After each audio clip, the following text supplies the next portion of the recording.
நறுக்கான விருக்கான செய்திகளுடன் வருகிறது mix and much news.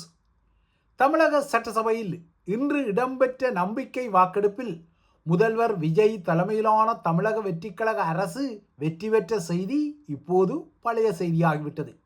புதிய செய்தியாக முதலமைச்சரின் சிறப்பு பணி அதிகாரியாக விஜயின் ஆஸ்தான சோதிடர் ரத்தன் பண்டிட் நியமிக்கப்பட்ட விடயம் சர்ச்சைகளை உருவாக்கிய நிலையில் அந்த நியமனம் இப்போது தடால் அடியாக மீளெடுக்கப்பட்டுள்ளது.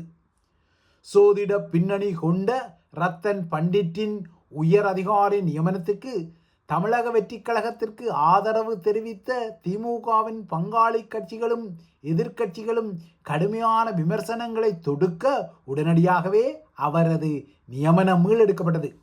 இன்று சட்டசபையில் இடம்பெற்ற நம்பிக்கை வாக்கெடுப்பின் போது ஆற்றப்பட்ட உரைகளிலும் இந்த விடயம் பலமாக எதிரொலித்தது. தேமுதிகவின் ஒரே ஒரு உறுப்பினரான பிரேமலதா விஜயகாந்தும் விடுதலை சிறுத்தைகள் கட்சியின் சட்டமன்ற உறுப்பினரான வன்னியரசும் இந்த விடயத்தில் விமர்சனங்களை வெளிப்படுத்தியிருந்தனர். விஜயின் சோதிடரான ரத்தன் பண்டிட் ராஜகுரு என்ற விழிப்பை பெற்ற நிலையில் ஒருவேளை இவர் ஒரு தென்னிந்திய ரஸ்புட்டினாக இருக்கக்கூடுமோ என்ற விமர்சனங்களும் உள்ள நிலையில் ரத்தன் பண்டிட்டுக்கு அரசியல் உயர் பதவி வழங்கப்பட்ட விடயம் சர்ச்சைகளை ஏற்படுத்த இனிமேல் ஜோதிடப்படிதான் விஜய் அரசு இயங்குமோ என்ற ஐயங்கள் எல்லாம் எழுந்த நிலையில் இவற்றுக்கெல்லாம் முதலமைச்சர் விஜய் ஒரு இறுதி முடிவை எடுத்து அந்த நியமனத்தை மீளெடுத்திருக்கின்றார். இன்று சட்டசபையில் தனி பெரும்பான்மையை சற்று தவறவிட்டு விஜய் அரசின் மீதான நம்பிக்கை தீர்மானம் வெற்றி பெற்றது. 144 வாக்குகள் பெற்று இந்த தீர்மானம் வெற்றியடைந்தது. திரு சி ஜோசப் விஜய் அவர்களை முதலமைச்சராக கொண்ட அமைச்சரவை மீது இப்பேரவை தனது நம்பிக்கையை தெரிவிக்கிறது என்னும் தீர்மானம் பேரவையின் முடிவுக்கு விடப்பட்டு வாக்குகள் பின்வருமாறு எண்ணி கணிக்கப்பட்டன. தீர்மானத்தை ஆதரித்தோர் 144.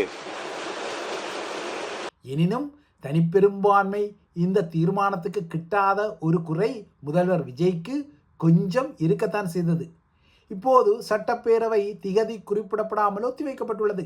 இதனால் மறு அறிவித்தல் வரை சட்டப்பேரவையின் அதகள காட்சிகள் கண்டுகொள்ள முடியாத வகையில் தான் நிலைமை இருக்கும்.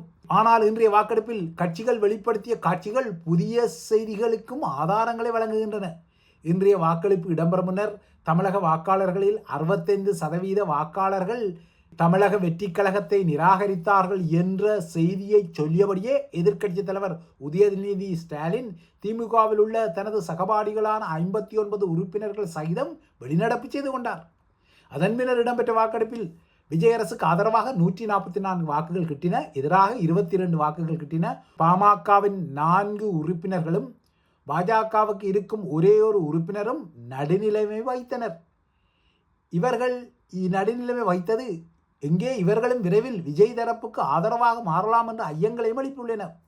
தமிழக அரசியலை பொறுத்தவரை அடிக்கடி பிளவை சந்திக்கும் கட்சிகளில் அதிமுக ஒன்று.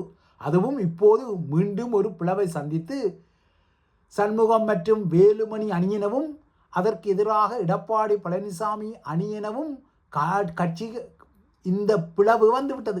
அதிமுகவை பொறுத்தவரை அது அதன் நிறுவனரான எம்ஜிஆரின் தோற்றுவாய் காலத்திலிருந்தே பிளவுகளை கண்டுகொண்ட கட்சி. ஆரம்பத்தில் எம்ஜிஆருக்கு பக்கபலமாக இருந்த சோமசுந்தரம் 84 அதிமுகவிலிருந்து நீக்கப்பட்ட பின்னர் அவர் புது கட்சியை தொடங்கினார்.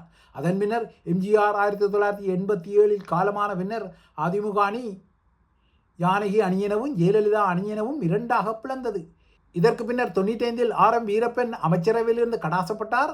அவர் பின்னர் எம்ஜிஆர் கழகம் என்ற கட்சியை தொடங்கினார். இதற்கு பின்னர் 2016 ஜெயலலிதாவின் மறைவுக்கு பின்னர் சசிகலாவுக்கு எதிராக OPS போர்க்கொடி தூக்கிய பின்னர் எடப்பாடி பழனிசாமி முதலமைச்சராக பொறுப்பேற்றார். அதன் பின்னர் OPS EPS என்ற பிளவு ஏற்பட்டது. இதற்கு அப்பால் அதிமுகவிலிருந்து நீக்கப்பட்ட சசிகலா, தினகரன் மற்றும் OPS ஆகியோரை சந்தித்ததற்காக முன்னாள் அமைச்சர் செங்கோட்டையன் அதிமுகவிலிருந்து நீக்கப்பட்டார். பின்னர் அவர் தமிழக வெற்றிக் கழகத்தில் இணைந்து இப்போது அமைச்சராகிவிட்டார். ஆகையால் இவ்வாறான பிளவின் வரலாற்றின் வரிசையில் இப்போது வேலுமணி எதிர் எடப்பாடி பழனிசாமி அணி என அதிமுக பிளவடைந்து விட்டது. எடப்பாடி தரப்பில் 22 பேரும் வேலுமணி தரப்பில் 25 பேரும் இருப்பதால் பெரும்பான்மை எம்எல்ஏக்களின் அதாவது சட்டமன்ற உறுப்பினர்களின் ஆதரவு வேலுமணிக்கு இருப்பதால் எடப்பாடி பழனிசாமி இனி அதிமுகவில் டம்மியாக நிலையும் எழக்கூடும். இன்று சட்டப்பேரவையில் வாக்கெடுப்பு இடம்பெற்ற போது அதிமுக அணியில் இருந்த அமமுகவின் அதாவது தினகரன் அணியின் ஒரே ஒரு உறுப்பினர் காமராஜும் விஜய் அரசுக்கு ஆதரவு தெரிவித்ததால் தினகரனுக்கும் இப்போது அடிகட்டிவிட்டது. அதிமுக அணி 2 அணிகளாக பிரிந்து நின்றாலும் எடப்பாடி பழனிசாமி தான் அந்த கட்சியின் பொதுச் செயலாளராக இருப்பதால் அவரது பிடி தளர்ந்தாலும் எதிரணி சட்ட சிக்கல்களை எதிர்கொள்ளக்கூடும். ஆனால் எடப்பாடி பழனிசாமியின் பிடி தளர்ந்து விட்டதால் இப்போது அவர் மீது நம்பிக்கை வைப்பதில் பலனில்லை என்பதால் பாஜகவும் பாமகவும் இன்று நடுநிலை என பம்மியுள்ளன. அடுத்து பிரித்தானிய நிலவரங்களை நோக்கினால், பிரித்தானியாவில் இடம்பெற்ற உள்ளூராட்சி தேர்தல் தோல்வியால் அரசியல் கொந்தளிப்பிலும் பதவி நெருக்கடியிலும் தலைமைத்துவ நெருக்கடியிலும் சிக்கியுள்ள பிரதமர் கேர் ஸ்டார்மர் தான் பதவி விலகிக் கொண்டால் அந்த இடத்திற்கு வரக்கூடிய போட்டியாளராக கருதப்படும் சுகாதார அமைச்சர் வெஸ்ட் ஸ்ட்ரீட்டுடன் இன்று காலை கமுக்கமான பேச்சுக்களை நடத்தினார். 20 நிமிடங்களுக்குள் இந்த பேச்சுக்கள் முடிந்தன. மன்னர் சார்ல்ஸ் இன்று அரசாங்கத்தின் கொள்கை பிரகடன உரையை வழங்க முன்னர் இந்த பேச்சுக்கள் நடந்தன. எனினும் ஸ்டார்மர் இன்னும் எவ்வளவு நாட்களுக்கு பிரதமராக நீடிப்பார் என்பது ஒரு கேள்விக்குறியாக உள்ளது. பிரித்தானியாவில் இந்த நிலைமை என்றால், கென்யாவில் நடைபெற்ற ஆப்பிரிக்க உச்சிமாநாட்டில் பார்வையாளர்களை அமைதி காக்குமாறு கோரி அதட்டலை செய்த பிரெஞ்சு அரசு தலைவர் இமானுவேல் மெக்ரான் இப்போது விமர்சனங்களை எதிர்நோக்குகின்றார். மெக்ரானின் இந்த ஆவேசமான தலையீட்டின் காணொளிகள் சமூக ஊடகங்களில் வேகமாக பரவி கேலியும் பாராட்டையும் பெற்றுக்கொண்டன. விமர்சனங்களை கடுமையாக எதிர்நோக்கின.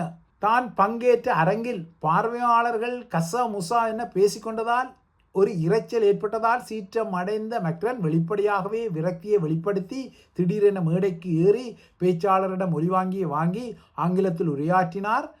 அந்த உரையில் பார்வையாளர்கள் இரைச்சலை ஏற்படுத்துவதாக சொல்லி அதட்டும் பாணியில் ஒரு விமர்சனத்தை தொடுத்தார். இது இப்போது அவருக்கு எதிர்ப்பை சம்பாதித்துள்ளது. ஒரு ஆப்பிரிக்க தலைவர் அமெரிக்காவிலோ அல்லது ஐரோப்பாவிலோ இவ்வாறு பார்வையாளர்களை அதட்ட முடியுமா என்ற விமர்சனங்கள் வந்துள்ளன.